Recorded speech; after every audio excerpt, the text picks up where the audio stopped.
अस्सलाम वालेकुम नाज़रीन, प्रोग्राम टीवी के लिए इंसान करे तव्हांजो मेज़बान डॉक्टर वाहिद बशमौर हाज़िर आहे। नाज़रीन, तव्हांखे ख़बर आहे त हिन प्रोग्राम में असां तव्हांखे मुख़्तलिफ़ बीमारियुनि जी ॼाण ॾींदा आहियूं। मुख़्तलिफ़ महिमान डॉक्टर असां सां गॾु हूंदा आहिनि। 12 नवंबर ते सॼी दुनिया में न्यूमोनिया जो आलमी ॾींहुं मल्हायो वेंदो आहे। उन हवाले सां तव्हांखे ॼाण ॾींदासीं त कंहिं बीमारी जो जॾहिं को ॾींहुं मल्हायो वेंदो आहे त उनजा कहिड़ा फ़ाइदा आहिनि। ऐं ॿियो, न्यूमोनिया हिकिड़ी ख़तरनाक बीमारी, ख़ासि तौर ॿारनि जे लाइ, वॾनि खे बि थींदी आहे, उन बाबति तव्हांखे ॼाण ॾींदासीं। जेकॾहिं न्यूमोनिया आहे बीमारी त उनजूं साइन सिम्पटम या निशानियूं कहिड़ियूं आहिनि, इलाज जा कहिड़ा तरीक़ा आहिनि, उनखां बची कीअं सघिजे थो, छा उनजी वैक्सीन मौजूदु आहे या न आहे, उन बाबति बि तव्हांखे ॼाण ॾींदासीं। ऐं न्यूमोनिया जो जेको आलमी ॾींहुं 12 नवंबर ते मल्हायो वञे थो, उन में जॾहिं मल्हायो वञे थो को ॾींहुं त उहो कहिड़े तरीक़े सां सेलिब्रेट कयो वञे थो, आम माण्हुनि ताईं इहा ॼाण कीअं पहुचाई वञे थी। इन सिलसिले में अॼु असांखे जो महिमान आहे उहो आहे डॉक्टर ताज मोहम्मद लिगारी, जेके पाण एसोसिएट प्रोफेसर आहिनि NICH में। उन सां गॾु वरी पाकिस्तान पीडियाट्रिस्ट एसोसिएशन सिंध जा जनरल सेक्रेटरी बि आहिनि। ऐं डॉक्टर साहिब खां पुछंदासीं त अहिड़ा ॾींहं जॾहिं तव्हां मल्हायो था त आम माण्हुनि ताईं कीअं था पहुचो। अचो त पंहिंजे महिमान सां ॻाल्हि जो सिलसिलो शुरू कयूं। अस्सलाम वालेकुम। वालेकुम सलाम। वॾी महिरबानी ताज मोहम्मद तव्हां हिते असां जैसा ॾिठो वञे त सॼी दुनिया जो हिकिड़ो इहो सिलसिलो आहे त मुख़्तलिफ़ बीमारियुनि जा ॾींहं मल्हाया वञनि था। पाण ॻाल्हाईंदासीं न्यूमोनिया ते त उहा आहे छा, पर 12 नवंबर ते हर साल न्यूमोनिया वर्ल्ड न्यूमोनिया डे मल्हायो वञे थो। इन मां कहिड़ा फ़ाइदा आहिनि, आम माण्हुनि ताईं कीअं पहुचंदा आहियो तव्हां? असल में 12 नवंबर ही पहिरियों दफ़ा इनके 2009 में इनके मल्हायो वियो, छो जो उन साल ॿारनि जूं तमामु घणियूं जेके मौतूं थी वियूं या ॿार जेके आहिनि उहे उन्हनि जी डेथ थी वियूं नमूनिया जे करे। अच्छा। त उनखां पोइ वरी हर साल उनखे 12 नवंबर के उहो इनके सेलिब्रेट त असां कोन चवंदा आहियूं, असां इनके अवेयरनेस जो ॾींहुं खणी चओ। हा, उहो ॾींहुं आहे। हुन में असां पूरी सिंध, पूरे ही वर्ल्ड लेवल ते थिए पियो, पूरे पाकिस्तान में, पूरे सिंध में असां मुख़्तलिफ़ जॻहनि ते जिते असां ॿारनि जूं जेके फैसिलिटीज़ आहिनि, इस्पतालूं आहिनि, उते असां पहिरीं सेमिनार कंदा आहियूं ताकी डॉक्टरनि खे उन जी ॼाण हुजे ऐं आगाही हुजे। पोइ वरी उन्हनि खे असां मुख़्तलिफ़ मीडिया जे ज़रिए या पोइ असां वॉक कंदा आहियूं त जेके माण्हू ॿार जेके असांजे कॉन्टेक्ट में हूंदा आहिनि या हुते मरीज़ जेके उन्हनि जा वालदेन ईंदा आहिनि, उन्हनि खे असां OPDs में या उते वेही करे 10-15 मिंट जा थोरो टाइम कढी उन्हनि खे ॿुधाईंदा आहियूं त नमूनिया बीमारी छा आहे ऐं हुनजा सिम्पटम्स कहिड़ा आहिनि ऐं हुननि खे कीअं जल्दी ख़बर पइजी वञे त हिनखे नमूनिया थियण वारी आहे, त पोइ हुनखे फ़ौरन जेको इस्पताल में ॾेखारियो वञे ऐं हुननि जी बचाव जा कहिड़ा तरीक़ा आहिनि ऐं हुननि जूं वैक्सीन कहिड़ियूं आहिनि जेके लाज़मी आहिनि ऐं उन्हनि खां सां गॾु जेको घर में उनजे लाइ छा, उनजे बचाव लाइ घर में कहिड़ा उपाउ वठी सघनि था। त इन्हनि ते असां उन्हनि खे पूरा सेमिनार करे मीडिया ते करे ऐं उनखे प्रिंट मीडिया ऐं जेको सोशल मीडिया उन ते इनखे ॻाल्हि खे फैलाईंदा आहियूं त हिन जी नमूनिया जी ॼाण सभिनी खे ॾिजे, आगाही ॾिजे, चाहे उहो आम माण्हू हुजे या हेल्थ वर्कर हुजे। अच्छा, ज़रूरी आहे जेके ॼाण। बिल्कुलु। तव्हां सम्झो था माण्हुनि खे ॼाण आहे न्यूमोनिया जी, अञा बि ॾियणी पवंदी? आम माण्हू खे ॼाण त ज़रूरु आहे त भई नमूनिया हिकिड़ी ख़तरनाक बीमारी आहे, पर उन्हनि खे इहा ॼाण न आहे त कहिड़े तरीक़े सां असां घर में जेकॾहिं थोरो शुरू थिए थी, जॾहिं उनजा जेके सिम्पटम्स या उन्हनि जा जेके आसार शुरू थियनि था, त पोइ हू अक्सर इहो थींदो आहे त हू पंहिंजो घर में जेको बि दवा वग़ैरह पई हूंदी आहे उहो पंहिंजी सेल्फ मेडिकेशन करे कोशिशि कंदा आहिनि, पर ॾींहुं ॿ ॾींहं कटिजी वेंदा, पोइ या कंहिंखां पुछंदा बाबा हाणे हिनखे खंघि थिए थी, हिनखे बुखार आहे, साह में तकलीफ़, जल्दी कोन था अचनि। उन करे उन्हनि खे ॼाण ज़रूरु आहे त ख़तरनाक आहे, पर केतिरी ख़तरनाक आहे ऐं कॾहिं हू सम्झनि त हीअ हाणे ख़तरनाक थिए पई, त पोइ उनखे पोइ वरी जॾहिं आख़िर स्टेज में जॾहिं हॉस्पिटल खणी वेंदा आहिनि, पोइ तेसिताईं तमामु घणी देरि थी वेंदी आहे। अच्छा, नमूनिया ॿारनि, वॾनि, औरतुनि, नंढनि सभिनी खे? बिल्कुलु बिल्कुलु। जेको ॿार पैदा थिए थो उन खां वठी जेसिताईं मतिलबु ॿारनि खे, जवाननि खे ऐं वॾे उमिरि खे थींदो आहे, पर उन्हनि खे वधीक थींदो आहे जेके जंहिंजी क़ुवत मुदाफ़ियत या जेका इम्यूनिटी जेका आहे उहा घटि हूंदी आहे। वॾनि में फॉर एग्ज़ाम्पल कंहिंखे शुगर आहे, कंहिंखे ब्लड प्रेशर जी बीमारी आहे, कंहिंखे दिलि जी बीमारी आहे, त उन्हनि खे चांसिस वधीक हूंदा आहिनि। अहिड़े तरीक़े सां ॿार जेकॾहिं मिसाल तौरु उनजो वज़न घटि आहे, मेल नरिश्ड आहे ऐं उहो कमज़ोर ॿारु आहे, जेको हेल्दी ॿार जे हिसाब सां, त उन्हनि खे अटैक घणी थींदी आहे, घणो कंदा आहिनि, उनखे मतिलबु बार बार नमूनिया थिए। अच्छा, नमूनिया आहे छा इहो सम्झायो असांजे नाज़रीन। नमूनिया बेसिकली असांजा जेके सिस्टम आहे, साह खणण जो सिस्टम आहे, जेको हितां थिए थो नक ऐं वात खां शुरू थिए थो ऐं पोइ वरी हेठि जेको साह जी नाली हूंदी आहे, पोइ वरी अॻिते जेके हूंदा आहिनि फिफड़ हूंदा आहिनि, त इन पूरे जेको ट्रैक्ट आहे, रेस्पिरेटरी ट्रैक्ट असां हिनखे चवंदा आहियूं, हुन में ॿ शयूं आहिनि। त अपर रेस्पिरेटरी ट्रैक्ट जेको हिते नक मां अंदरि गलो आहे ऐं साह जी नाली आहे, ऐं हेठि जेके फिफड़ आहिनि, इन्हनि हिते किथे बि जेकॾहिं इन्फेक्शन थींदो त उनखे रेस्पिरेटरी ट्रैक्ट इन्फेक्शन चइबो आहे। पर जेकॾहिं फिफड़नि में जेकॾहिं थींदो त उहो वधीक ख़तरनाक आहे। त जेके फिफड़ जेके कमु करणु छॾे ॾींदा, उन्हनि जी ऑक्सीजनेशन न थी सघंदी ऐं त पोइ उहो अॻिते हली ख़तरनाक बीमारी थी सघे थी। त बेसिकली इन्फेक्शन आहे, जॾहिं सोज थींदी आहे या इन्फ्लेमेशन जेके चवंदा आहियूं। नमूनिया में जो मतिलबु आहे त जेके फिफड़ आहिनि उन्हनि जो इन्फेक्शन आहे, उन्हनि जी सोज आहे ऐं उहे पोइ कमु करणु, उन्हनि जो कमु घटि थी वेंदो, बराबरि कमु न सघंदो ऐं साह में मूंझ थींदी, तकलीफ़ थींदी ऐं खंघि थींदी ऐं ॿारु बेचैन थी वेंदो, ॿारु या वॾो जेको बि हुजे। अच्छा, त माना फिफड़नि ते जो बैक्टीरियल वायरल ॿई नमूनिया थी सघनि। वायरसिस बि कनि था ऐं बैक्टीरिया कनि था, बैक्टीरिया बि कनि था। पर अच्छा, कहिड़ियूं निशानियूं हूंदियूं जेकॾहिं मरीज़ तव्हां वटि अचे थो त उहो कहिड़ियूं, ॿारड़े ते ॻाल्हायूं था, ॿार अचनि था तव्हां त कहिड़ियुनि कंप्लेन सां कहिड़ी निशानियुनि सां हाज़िर थींदो? ॿार खे ॿ या टे शयूं इम्पॉर्टेंट आहिनि। हिकिड़ो त ॿारनि खे खंघि थींदी आहे, उन सां गॾु साह में तकलीफ़, साह खणण में तकलीफ़ थींदी आहे, साह में मूंझ थींदी आहे ऐं साह जी रफ़्तार तेज़ थी वेंदी आहे। उन सां गॾु जेकॾहिं बैक्टीरियल नमूनिया आहे त उनमें बुखार बि थींदो आहे। त हाणे टे शयूं इम्पॉर्टेंट आहिनि, बुखार थियणु, खंघि थियणु ऐं साह में तकलीफ़ थियणु या साह में मूंझ थियणु। त इहो पहिरीं निशानी हूंदी आहे। अच्छा, ॿारनि में त हिनखे नमूनिया थिए पई। इन खां अॻिते बि निशानियूं आहिनि? अॻिते निशानियूं इन करे आहिनि जो उहा साह में तकलीफ़ एॾी वधी वेंदी जो ॿारु जेके ऑक्सीजन जी ज़रूरत पवंदी, ॿारु बेचैन हूंदो, खाइणु पीअणु छॾे ॾींदो या सफ़ा साणो थी वेंदो ऐं सफ़ा पियो हूंदो ऐं फीड न वठंदो नंढड़ो ॿारु।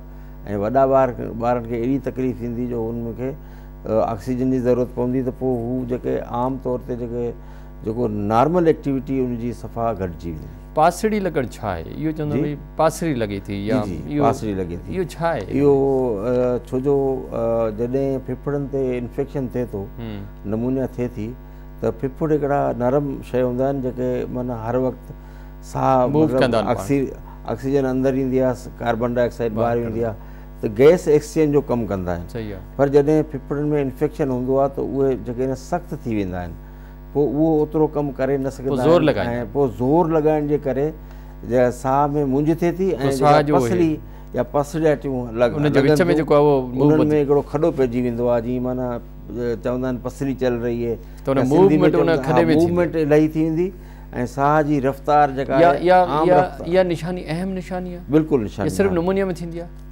बिल्कुलु नमूनिया में ई थींदी आहे। ॿिया कारण कुझु ॿिया बि आहिनि जेके आम कोन आहिनि पर नमूनिया में थी सघे थी। या का अहिड़ी आहे मिसाल तौर ई साह जी नाली में का अहिड़ी शइ फासी वई, अक्सर ॿार जेके आहिनि न उहो का शइ खाई वठंदा आहिनि त उन में थींदी आहे। या पोइ दमो थींदो आहे जेको थींदो आहे जंहिंखे असां पासड़ी लॻी सघे थी। हा, उन में बि इहे जेके पासड़ियूं लॻंदियूं उनमें साह तेर थींदी, मुश्किल थींदो। पर हुननि में छा हुजो जो साह जूं नालियूं जेके आहिनि जेके हुतां हेठि आहिस्ते आहिस्ते जेके नंढियूं नंढियूं थी ऑक्सीजन पहुचाईंदियूं आहिनि, उन्हनि जी जेका आहे न सोड़ थी वेंदी आहे, उहे नैरो थी वेंदियूं आहिनि, त पोइ उते ऑक्सीजन न पहुचंदी आहे, उन करे थींदो आहे। पर जेके नमूनिया जेको फिफड़ जेके आहिनि न उहे सख़्तु थी वेंदा आहिनि या हुनखे चवंदा आहिनि सॉलिड थी वेंदा आहिनि। हू आम तौर ते जेको उनजो आम जेको कमु पैटर्न आहे उहो डिस्टर्ब थी वेंदो आहे, पोइ पासड़ियूं लॻंदियूं आहिनि। अच्छा डॉक्टर साहिबु, जॾहिं को मरीज़ तव्हां वटि ईंदो आहे त चवंदा नमूने जेतिरो जल्दी डायग्नोस थिए, जेतिरो जल्दी उनजो इलाजु थिए ओतिरो बहितरु आहे। 2 ॾींहं 3 ॾींहं जेके लेट थी वियो ॿारड़ो या वॾो बि, त उन लाइ ॾाढो ख़तरनाक आहे। इहा ॻाल्हि सही आहे? बिल्कुलु इहो कीअं? इन करे जो ॿार खे शुरू में खंघि थींदी आहे, थोरो बुखार थींदो आहे या पहिरीं ज़ुकाम वग़ैरह बि थी सघे थो, छो जो हुन खां पोइ जेकॾहिं हू ॿारु तव्हां ॾिसो पिया त हू खंघि वधी वई आहे, ॾींहं जो बि खंघि थिए पई, राति जो बि खंघि थिए पई ऐं उनखे फीड वठण जे लाइ खाइण पीअणु छॾे ॾिनई, खाइण पीअण बि छॾे ॾिनई, पोइ सम्झे त हाणे हिन जो जेको इन्फेक्शन वधे पियो ऐं उनखे फ़ौरन डॉक्टर खे ॾेखारिजे। ऐं इहो मां नाज़रीन खे चवंदुसि त पंहिंजे लेखे सेल्फ मेडिकेशन या पंहिंजे अंदाज़े ते दवा जो इलाजु न कजे ऐं या कंहिं ॾस पंध ते इलाजु न कजे। या कई माण्हू फ़ोन करे पुछंदा आहिनि बाबा हाणे हिनखे खंघि थिए पई छा करियूं, बुखार थिए पई, साह में तकलीफ़ आहे, त उन फ़ौरन डॉक्टर खे रुजू कजे। जी बिल्कुलु ज़रूरी आहे, बिल्कुलु ॾेखारणु ज़रूरी आहे त डॉक्टर खे ॾेखारिजे की हुनखे जेका असां दवा जी ज़रूरत आहे, ऑक्सीजन। तव्हांजो छा तजुर्बो आहे? तव्हां हज़ारनि में मरीज़ रोज़ ॿार ॾिसो था, छा वाकई निमोनिया जा मरीज़ हाणे लेट अचनि था? इहो ई हिन जो मौत जो सबबु आहे? जेके लेट अचनि था उहे उन्हनि जी कॉम्प्लिकेशन वधीक थी वेंदियूं आहिनि, छो जो इन्हनि में असांजो हिकिड़ो प्रोग्राम आहे जेको असां ॿारनि जे लाइ यूनिसेफ ऐं WHO ठाहियो आहे, IMNCI integrated management of childhood illness.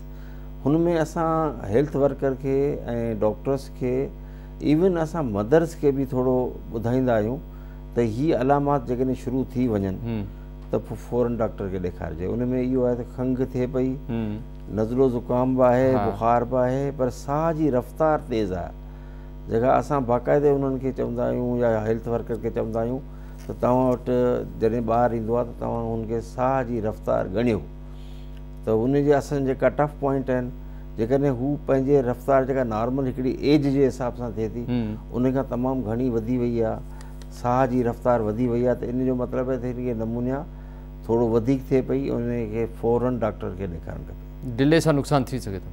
Delay सां बिल्कुलु नुक़सानु थींदो।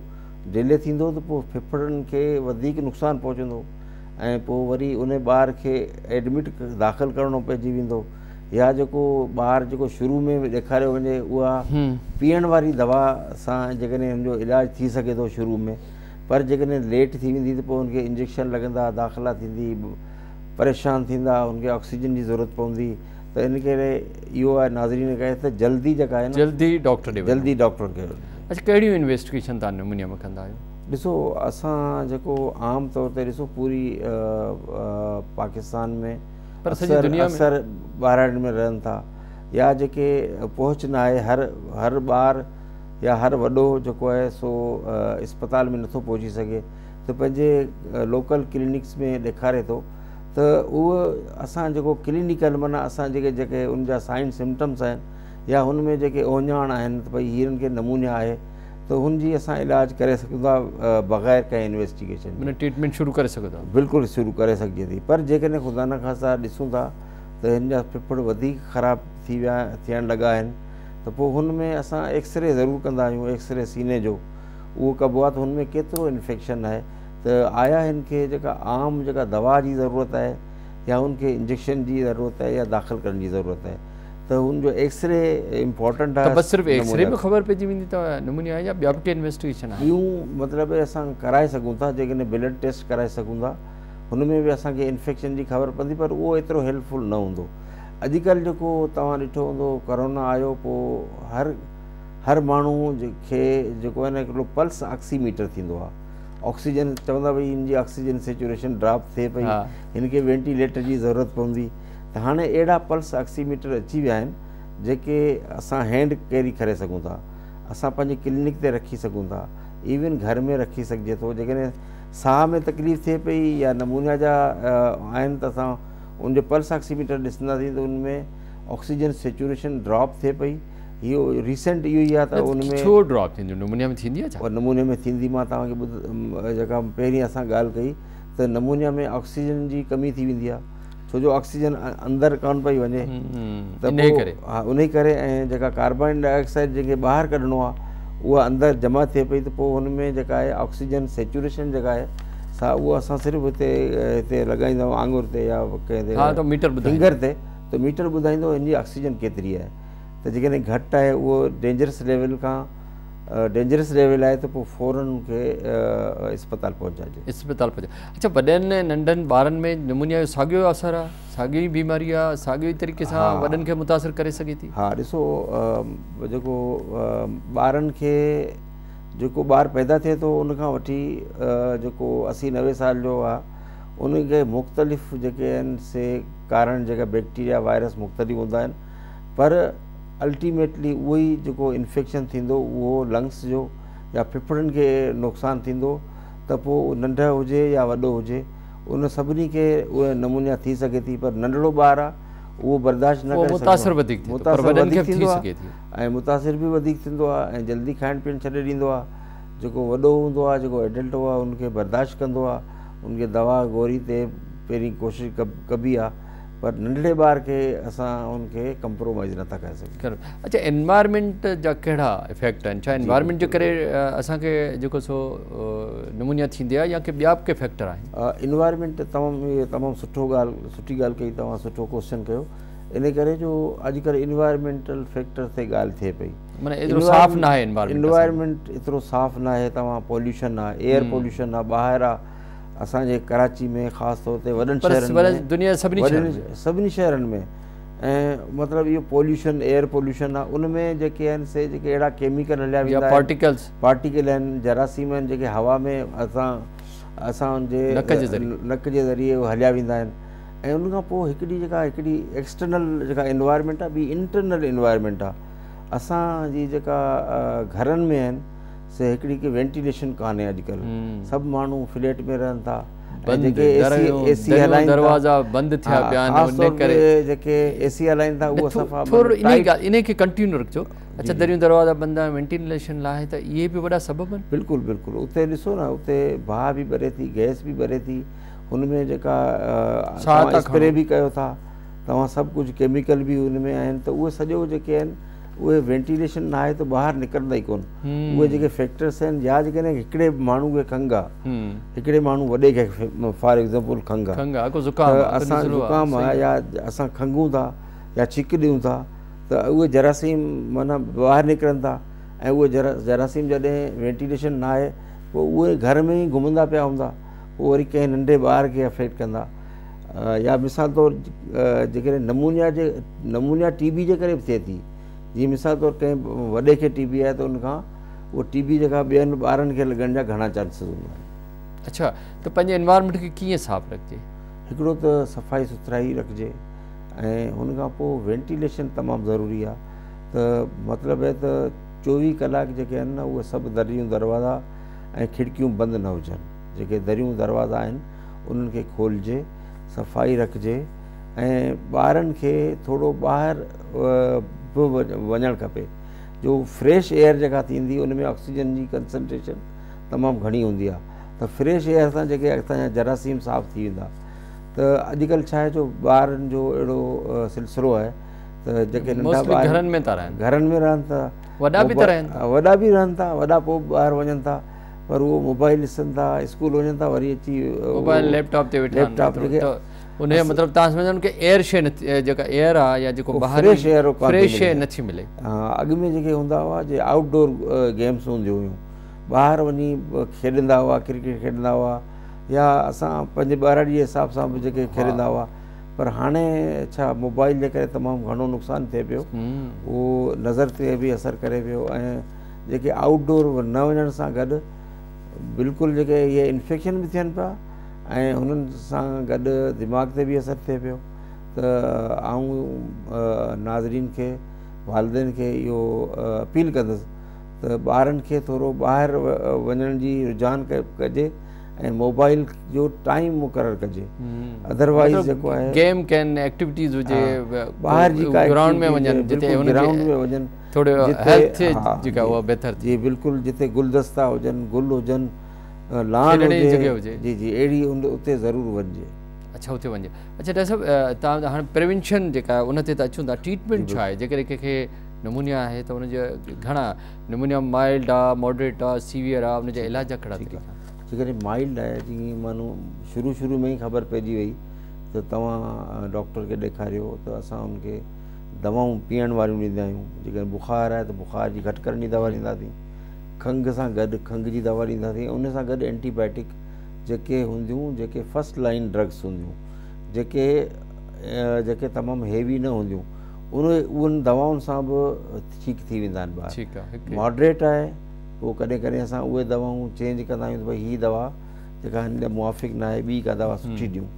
पर जेकॾहिं सीवियर आहे त पोइ उनखे इंजेक्शन्स लॻाइणा पवंदा आहिनि, या एंटीबायोटिक जा इंजेक्शन लॻाइणा पवंदा आहिनि, ऑक्सीजन लॻाइणी पवंदी आहे, या पोइ जेकॾहिं सीवियर कंडीशन आहे त उनखे एडमिशन या दाख़िल बि करिणो पवंदो आहे अस्पताल में। त हाणे उहो डिपेंड करे थो सीवियरिटी या जेका केतिरी आहे। अच्छा, मोस्टली तव्हांजे अस्पताल में जेके ॿार अचनि था मोस्टली सीवियर आहिनि एमरजेंसी में, सीवियर निमोनिया में अचनि था? हर जेके आउट पेशेंट में अचनि था ओपीडी में, उहे जेके आहिनि इनिशियल स्टेज में माइल्ड ऐं मॉडरेट वारा ईंदा आहिनि। ऐं जेके एमरजेंसी में अचनि, जेके एमरजेंसी में मोस्ट ऑफ सीवियर ईंदा आहिनि, उन्हनि खे या तो इंजेक्शन लॻाइणा पवंदा आहिनि या उनखे एडमिट करिणो पवंदो आहे। ऑक्सीजन सेचुरेशन ॾिसंदा आहियूं त ऑक्सीजन हिन जी केतिरी घटि आहे, त पोइ उनखे दाख़िल बि करिणो पवंदो आहे, कॾहिं कॾहिं ICU में बि दाख़िल करिणो पवंदो आहे। इवन जेके आहिनि न नमूनिया जा ॿारनि खे वेंटिलेटर जी बि ज़रूरत पइजी वेंदी आहे। अच्छा, बिल्कुलु। उन ते अचां त वेंटिलेटर जी उन्हनि ॿारनि खे छो ज़रूरत पवंदी? पर इहो ॿुधाइजो त जेकॾहिं ॿारु अचे थो सीवियर आहे त छा उनजो सबबु सिर्फ़ु इहो आहे त न 2-3 ॾींहं डिले थी वियो, या जेकॾहिं ॿार खे बुखार आयो, पासियूं लॻ में, त फ़ौरन डॉक्टर ॾे वञणु घुरिजे? जी बिल्कुलु। ॾींहं ॿिनि में बि सीवियर थी सघे थो? हा, कॾहिं कॾहिं जेको आहे न, जेको ॿार जिन जा जेके कमज़ोर ॿार आहिनि, जिन जो वज़न घटि आहे, जेको बार बार हिन खे नमूनिया थिए पियो, ऐं हू जेकॾहिं 2 ॾींहंनि में बि सीवियर थी सघे थो, पर अक्सर जेके आहे न 1-2 ॾींहंनि में माइल्ड मॉडरेट हूंदो आहे, पोइ अॻिते सीवियर थी सघे थो। इन करे माण्हू जेतिरो जल्दी डायग्नोस थींदी नमूनिया ओतिरो बहितरु आहे ॿार जे लाइ, ओतिरो जल्दी इलाजु थींदो ऐं उहो जल्दी ॿार जल्दी सिहतयाब थी वेंदो। अच्छा, तव्हां चओ त वेंटिलेटर जी बि ज़रूरत वञे नमूनिया में, छा लंग्स बिल्कुलु एतिरा कोलैप्स थी वेंदा? जी जी, ॿार उन्हनि जूं जेके सीवियर नमूनिया थींदी आहे उन्हनि जूं कॉम्प्लिकेशन्स ईंदियूं आहिनि। अक्सर कॾहिं कॾहिं ॿारनि फिफड़नि में जेके फिफड़ कमु करणु छॾे ॾींदा आहिनि, पोइ पाणी थी वेंदो आहे, फिफड़नि में पाणी अची वेंदो आहे, या फिफड़ जेके आहिनि न उहो कोलैप्स थी वेंदा आहिनि, या पस बि अची सघे थी। हा, पस बि अची सघे थी, त पोइ उनखे त लाज़मी दाख़िल करिणो पवंदो आहे, एंटीबायोटिक हलाईंदा आहिनि। पर कॾहिं कॾहिं इहो साह न खणी सघंदा त मसनूई साह, कॾहिं कॾहिं एतिरी साह जी तकलीफ़ थी वेंदी आहे जो मतिलबु उनखे ऑक्सीजन एतिरी घटि थी वेंदी आहे जो हुनखे मसनूई साह ॾियणो पवंदो आहे कुझु टाइम जे लाइ। ईअं न आहे जो लंबे अरसे लाइ, उहो 24 कलाकनि में बि ॿारु बहितर थी सघे थो, 48 कलाकनि में बि बहितर थी सघे थो, पर इहो त आख़िरी जेको इलाजु आहे त वेंटिलेटर आहे। पर इहो आऊं चवंदुसि त इन करे इहो आहे त अहिड़ा ख़तरनाक जेके कॉम्प्लिकेशन आहिनि उन्हनि खां बहितर आहे त शुरू में ई ॿार खे बहितर जॻह ते ॾेखारिजे, डॉक्टर खे ॾेखारिजे, जो आम जेके दवाऊं आहिनि उन्हनि सां ई ॿारु ठीकु थी वञे। उहो ठीकु, माना इहो तव्हांजो मतिलबु इहो ई आहे त देरि करे था छॾनि, बिल्कुलु जेतिरो जल्दी ईंदा ओतिरो जल्दी जल्दी फ़ाइदो थी सघे। अच्छा, चवणु इहो आहे या किताबनि में बि लिखियलु आहे त कोरोना बि हिकिड़ो नमूने जो टाइप? बिल्कुलु बिल्कुलु। उहा कहिड़ी नमूने, इन्हनि ॿिन्ही नमूनिया में फ़र्क़ु कहिड़ो आहे? असां वटि आम नमूनिया जो इलाजु आहे, कोरोना जो न आहे। ॾिसो, हुन में जेको नमूनिया थींदी कोरोना जे करे उन में को ख़ासि फ़र्क़ु कोन्हे, अलामात में को ख़ासि फ़र्क़ु कोन्हे। हुन में सिर्फ़ु असां एक्सरे में, या उहो बि एक्सपर्ट जेको हूंदो डॉक्टर जेको एक्सरे वारो एक्सपर्ट हूंदो, या कॾहिं कॾहिं CT स्कैन बि कयो वेंदो आहे, त उन में उहो कुझु हिकिड़ो पैटर्न हूंदो आहे त भई हीउ जेको पैटर्न आहे इहो जेको आहे कोरोना जे करे आहे।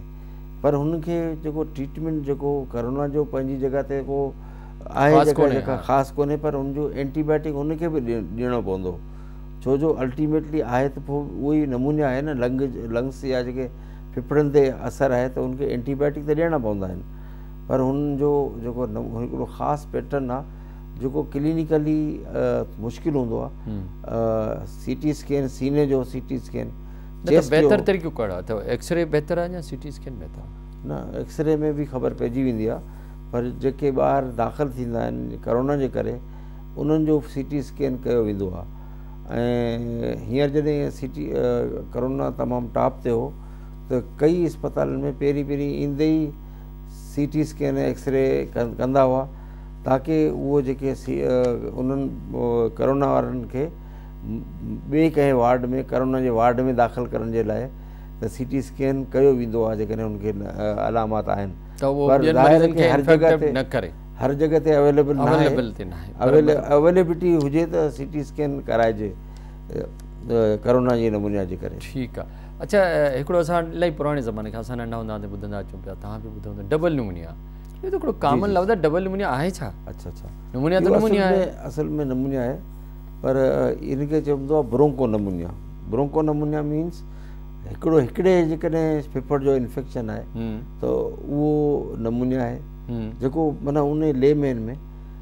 पर जेके नंढा ॿार हूंदा आहिनि, हा, जेके बिल्कुलु नंढा ॿार हूंदा आहिनि ऐं या तमामु ओल्ड एज आहिनि, 70, 80, 90 साल जा आहिनि, उन्हनि खे ॿई लंग्स जेकॾहिं अफेक्टेड आहिनि, ॿिन्ही जेके फेफड़ ॿई में नमूनिया आहे, पोइ हुनखे डबल नमूनिया चयो वेंदो आहे।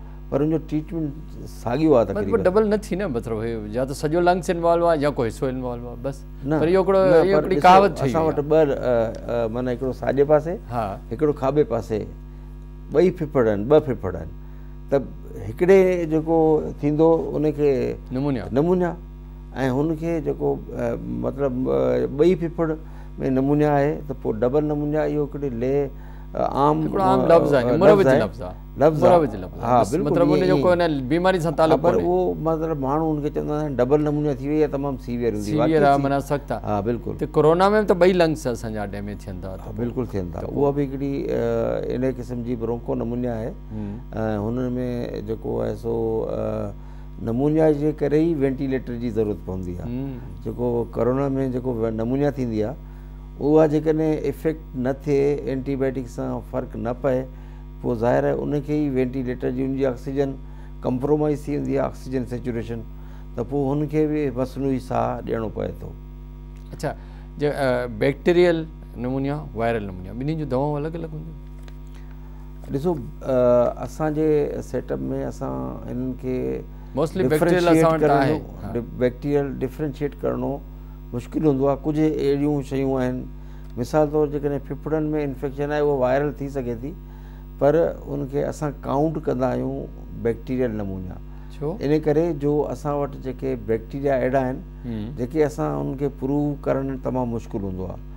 बैक्टीरिया वायरस जो कल्चर हूंदो आहे, त उहो वायरल कल्चर हर दफ़ा अवेलेबल कोन हूंदो आहे ऐं उते जेके असांजे पाकिस्तान में या असांजे सेटअप में हुनखे प्रूव करणु ॾुखो हूंदो आहे त हीअ वायरल खे छॾे ॾिजे। असांखे छॾिणो न आहे। नमूनिया जा अलामात आहिनि त असांखे हुनखे एंटीबायोटिक ॾियणा आहिनि, पर मोस्ट ऑफ टाइम जेके बैक्टीरियल नमूनिया हूंदा आहिनि बैक्टीरिया जे करे उहे वधीक ख़तरनाक हूंदा आहिनि। अच्छा जी बिल्कुलु। अच्छा, हाणे हिन पासे ॿुधाइजो त प्रिवेंशन छा आहे, बचाव आहे छा? असां नमूनिया खां बची सघूं था? बिल्कुलु बची सघूं था। इहो मतिलबु आहे त बचणु इहो आहे जेके ॿार खे जेको ॿारु पैदा थिए थो हुनखे माउ जो खीरु, पहिरियों खीरु ॾिनो वञे, इहो हिकिड़ी असां हुनखे वैक्सीन कंसीडर कयूं था। माउ जी जेका ब्रेस्ट फीडिंग आहे उन में जेके एंटीबॉडीज़ आहिनि, हींअर असां ॻाल्हि कई अॻु में बि त भई कोरोना में एंटीबॉडीज़ ठहनि थियूं, त हुन में हज़ारे एंटीबॉडीज़ जेके माउ जी थञ में मौजूदु आहिनि, उहे जेकॾहिं ॾिबी त इहा सभ खां वधीक प्रिवेंशन आहे। उन खां पोइ ॿार खे साफ़ु सुथिरो रखिजे, खाधो जेको आहे जेका हुनजी ज़रूरत आहे उहा सही ॾिजे ऐं हू जेके आहे से मेल नरिश न थियनि, कमज़ोर न थियनि। उन खां पोइ जेका ॿी जेका स्टेप आहे त असांजी हाइजीन सही हुजे, साफ़ु सुथरी हुजे। इन खे अलावा जेके वैक्सीन्स जेके आहिनि, जेके बैक्टीरिया कनि था, जेके नमूनिया कनि था, उन्हनि जी वैक्सीन असां वटि मौजूदु आहे। जेको असां वटि जो EPI जो शेड्यूल आहे उन में असां पैदाइश खां वठी 15 महीननि तां मुफ़्त वैक्सीन लॻे थी। सॼे निज़ाम में मौजूदु आहे, निज़ाम में मौजूदु आहे, ईज़ी मौजूदु आहे। पर अनफॉर्चुनेटली इहो आहे त असां कुझु पेरेंट्स आहिनि, वालदेन आहिनि, इंजेक्शन या उनखां डिॼनि था त भई वैक्सीन असां कीअं लॻायूं, या उहो थोरी लापरवाही बि कनि था। त आउं चवंदुसि, अपील कंदुसि त पैदाइश खां वठी 15 महीननि ताईं जेका वैक्सीन आहे उहा फ्री आहे, गवर्नमेंट ॾिए थी। उन में जेके कम अज़ कम 12 खां 15 बीमारियुनि जो इलाज ऐं वैक्सीन ऐं उनजी हिफ़ाज़त मौजूदु आहे। ऐं उहे जेकॾहिं वैक्सीनेशन उनजी कंप्लीट कई वञे त पोइ 12 बीमारियुनि खां असांजा ॿार बची सघनि था ऐं उहे सेहतमंद थींदा त असांजी क़ौम बि सेहतमंद हूंदी, असांजी मुस्तक़बिल बि सेहतमंद हूंदो। त मुंहिंजो अॼु जो इहो आहे त नमूनिया खे पहिरीं जल्दी माण्हू ख़बर पइजी वञे त उनखे ॾेखारिजे। ॿियो इहो त माउ जो खीरु पीआरिजे, थञ पीआरिजे 2 साल ताईं, ऐं सिर्फ़ु 6 महीननि ताईं सिर्फ़ु माउ जो खीरु पीआरणो आहे।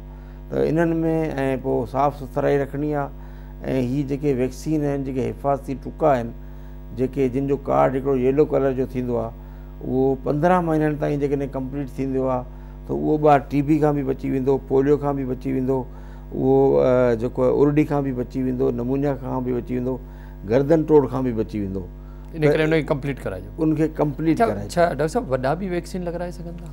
जी बिल्कुलु, जेके वॾा जिन खे बार बार नमूनिया थिए थी या जिन खे दमे जी तकलीफ़ आहे या जिन खे शुगर आहे त उन्हनि जो जेको क़ुवत मुदाफ़ियत या जेको इम्यूनिटी लो हूंदी आहे त हुननि में बि जेके नमूनिया जूं वैक्सीन आहिनि या जेकॾहिं फ्लू जूं वैक्सीन्स आहिनि उहे वॾा बि लॻाए सघनि था। उन्हनि सां उनखे फ़ाइदो थींदो तो बार बार बीमार न थींदा। अच्छा, माना इहो मार्केट में मौजूदु आहे, किथां वठी के प्रोडक्ट से माना वैक्सीन वॾो बि लॻाराए ऐं नमूनिया खां पाण खे महफ़ूज़ रखी सघे। हा, पर जेको ॿारनि जी वैक्सीन उहा त फ्री आहे गवर्नमेंट, उहो फ्री आहे गवर्नमेंट, उहा त मौजूदु आहे, पर वॾनि जी वैक्सीन फ्री न आहे, पर माण्हू लॻाए सघिजे थो बिल्कुलु। अच्छा, जीअं डायरिया जी जेका वैक्सीन असां लॻाईंदा त उहा सिर्फ़ु मख़सूस वायरस जे लाइ 100% कवरेज न आहे हुनमें, त छा नमूनिया जी जेका वैक्सीन आहे उहा 100% कवरेज आहे या इन में कुझु वायरस? नमूनिया जी तमामु सुठी कवरेज आहे। जेके कुझु अहिड़ियूं वैक्सीन्स आहिनि जेके उनमें मौजूदु आहिनि जेके नमूनिया ऐं गर्दन टोड़ बुखार ॿिन्ही खे प्रिवेंट कनि थियूं। त हाणे इन करे इहो ज़ोर इन ते आहे त वैक्सीन लॻाई वञे। पर रोटा जेको डायरिया जी वैक्सीन आहे, रोटा वायरस जेका रोटा अॼुकल्ह हले पई, उहा 70% काज़ जेका आहे उहा वायरस उहो करे थो, रोटा वायरस करे थो। उनजी वैक्सीन पीआरण वारी आहे, उहा त अञा बि ईज़ी आहे। न मतिलबु उन में कुझु % रहिजी थो वञे, पर वैक्सीन जेका आहे असांजी नमूनिया जी नमूनिया वारी आहे उहा पाइदार, तमामु इफेक्टिव आहे, उहा तमामु सुठी पाइदारी। छा असां नमूनिया खे विचणंदड़ बीमारी चई सघूं था?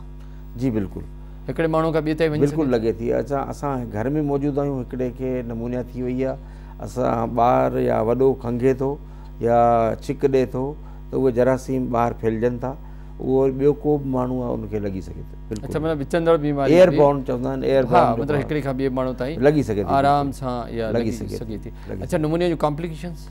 अच्छा, नमूनिया में जेको आहे न, पहिरीं जेको इन्फेक्शन थींदो आहे लंग्स जो, उहो वधी वञे त पोइ हुन में कॾहिं कॾहिं जेको आहे फेफड़नि में पाणी थी वेंदो आहे या पस थी वेंदी आहे, या उन खां अलावा पोइ हुननि जूं जेका आहे सा जेको हुनखे वेंटिलेटर जी ज़रूरत पई सघे थी, ऑक्सीजन जी तमामु घणी कमी थी वेंदी आहे। ऐं हुनजे करे कॾहिं कॾहिं वरी हीअ मिसाल तौरु नमूनिया आहे, पर इहो जॾहिं इन्फेक्शन जॾहिं रत में ईंदो त वरी इनखे ॿिया इन्फेक्शन जीअं गर्दन तोड़ बुखार आहे या जेकॾहिं ॿियो को सिस्टम बि इन्वॉल्व थी सघे थो।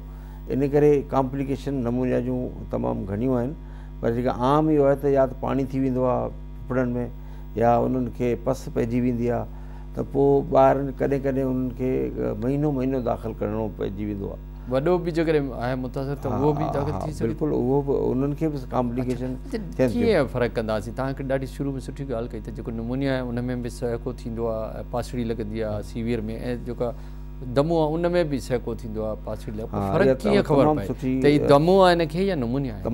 तमामु सुठो सवालु कयो। दमे में इहो हूंदो आहे त दमे में जेके साह जूं नालियूं सुकड़जनि थियूं ऐं इहो हिकिड़ो रिवर्सेबल कंडीशन आहे। मतिलबु आहे त उनखे जेको ट्रीटमेंट ॾिबो, अहिड़ियूं दवाऊं ॾिबियूं या नेबुलाइज़ कराइबो या दवाऊं, उहे जेके साह जूं नालियूं खुली वेंदियूं ऐं हुनखे 2-3 ॾींहं 4 ॾींहं 5 ॾींहं हफ़्ते खां पोइ उहे अलामत बिल्कुलु ख़तमु थी वेंदी, ठीकु आहे, बिल्कुलु सही थी वेंदा। दमे में वरी जॾहिं को हिकिड़ो ट्रिगरिंग फैक्टर ईंदो, जीअं माना इन्वायरमेंट जी ॻाल्हि था कयूं, डस्ट अची वई, इन्वायरमेंट अची वई, को फ्लू नमूनिया फ्लू थियो त पोइ उहो वरी ॿीहर थी सघे थो। त उनमें हिस्ट्री हूंदी त इनखे बार बार जेका आहे न दमो चढ़े थो। उनमें घणो करे आम तौर ते बुखार न हूंदो आहे। अच्छा, बुखार न हूंदो आहे, उनमें सिर्फ़ु साह में तकलीफ़ हूंदी आहे ऐं खंघि थींदी आहे ऐं राति जो अहिड़ी खंघि थींदी आहे, ऐं राति जो आधी जो ऐं सुबुह जो फजर जे टाइम एॾी सीवियर थी वेंदी आहे जो उनखे ओॾी महिल इस्पताल वठी वञिणो पइजी वेंदो आहे। पर इहे शयूं नमूनिया में न हूंदियूं? नमूनिया में मतिलबु आहे त उहो ठीकु थी वेंदो, पोइ मतिलबु काफ़ी अरसो ठीकु हूंदो। मैसेज छा हूंदो डॉक्टर साहब, पैगाम छा हूंदो? असांजो अॼु जेको नमूनिया डे आहे 12 नवंबर ते, हिनखे इहो असांजो मैसेज आहे त ॿारनि जो सिहत जो ख़्यालु रखियो वञे ऐं ॿारनि खे खंघि बुखार या नज़लो ज़ुकाम थिए थो त फ़ौरन डॉक्टर खे ॾेखारियो वञे ताकी उनखे नमूने जूं कॉम्प्लिकेशन खां बची सघिजे। ऐं ॿियो माउ जो खीरु पीआरियो वञे। टोटल 2 साल क़ुरान में हिदायत आहे अलाह जी। ऐं उन सां गॾु वैक्सीन्स जेके आहिनि उहे वैक्सीन प्रॉपर तरीक़े सां लॻायूं ऐं ॿारनि जो खाद खुराक जो ख़्यालु कयो वञे त असांजा ॿार बार बार बीमार न थींदा, उहे सिहतमंद रहंदा, उहे तालीम हासिलु कंदा ऐं असांजी जेको मुस्तक़बिल हूंदो उहो रोशन हूंदो। वॾी महिरबानी डॉक्टर ताजमल लगारी तव्हां असां वटि आयो। ऐं नाज़रीन असांजे मौजूद महिमान डॉक्टर ताजमल लगारी असां सां गॾु जंहिं ॾाढी ज़बरदस्त असांखे ॼाण ॾिनी त जेकॾहिं ॿार बीमार आहे का हुनखे खंघि आहे नज़लो आहे ज़ुकाम त फ़ौरन पंहिंजे डॉक्टर वटि वञो। पर पंहिंजे तरफ़ां हुनजो कोई इलाजु न करियो, पंहिंजे ॿार जो ख़्यालु करियो, हुनजी सिहत जो, हुनजी पढ़ाई जो, हुनजी तालीम जो। जेके डॉक्टर साहिब जेके ॻाल्हियूं कयूं उन ते जेकॾहिं असां अमल कंदासीं त असां मुज़ी मर्ज़नि खां बि पाण खे बचाए सघंदा ऐं हमेशह सिहतमंद ऐं सुठे माशरे खे बि बरक़रार रखी सघंदा। इन ते प्राइम TV क्लिनिक जो वक़्तु पूरो थियो। पंहिंजे मेज़बान डॉक्टर वाहिद बिश्मोर खे इजाज़त ॾींदा। अल्लाह हाफ़िज़।